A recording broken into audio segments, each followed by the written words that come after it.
Ganitong recipe naman ang itry nyo next time mga mare. Ito nga pala ay sinabawang manok na may kasamang sotanghon at patola. Panalo talaga ang ulam na to mga mare dahil sabaw pa lang ay ulam na. Sigurado ako magugustuhan ito ng inyong mga anak. At syempre, perfect talaga ang ulam na to lalo na tuwing tag-ulan dahil masarap talaga humigop ng sabaw. Sabayan mo na rin yan ng patis kalamansi na may sili. Ay nako, siguradong taob na naman ang kaldero nyo dito. So ito na nga mga mare, madali lang naman itong lutuin. Syempre, umpisahan natin sa paggisa ng mga aromatics. Maglalagay tayo dito ng bawang, sibuyas at luya. Gisa lang natin ito ng mabuti at pag lumabas na nga ang bango ng mga aromatics ay pwede na natin isunod dito ang karne ng manok. Isutay lang natin ito ng mabuti hanggang sa lumabas na nga ang sarili nitong mantika at syempre wait lang din natin ito na mag-brown. Pag brown na yung karne, pwede na natin itong timplahan. So para nga sa ating pampalasa mga mare, ay maglalagay na ako dito ng salt and pepper at bukod sa salt ay mag-add rin ako dito ng patis dahil gusto ko pag sinabawan ay merong patis dahil mas masarap talaga ang lasa niyan kapag may patis. Syempre, maglagay na rin tayo dito ng mga seasoning. Nag-add ako dito ng isang chicken cubes para mas malasa ang sabaw and then nag-add na rin ako dito ng tubig at palalambutin na natin itong karne ng manok. At habang pinapalambot ko ang karne mga mare, sinok ko na rin itong sotanghon natin sa tubig. Syempre, ibabad muna natin ito. At sa mga magtatanong po, sa poro po ang gamit ko na sotanghon dito. Syempre, niready ko na rin itong patola na aking ilalagay.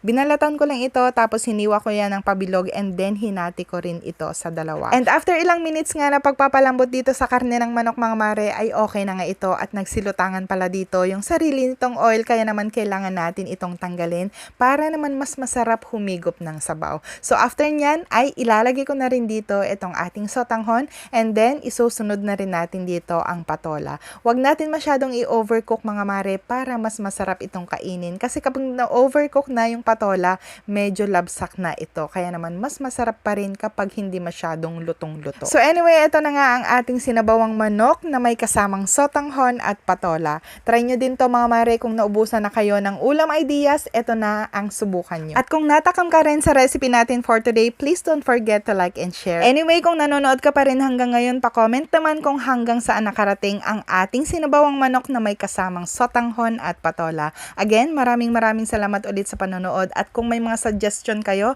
na pwede kong lutuin, pakisuggest na lang din para hindi na ako mahirapan mag-isip pa. Maraming salamat! See you next vlog. Bye!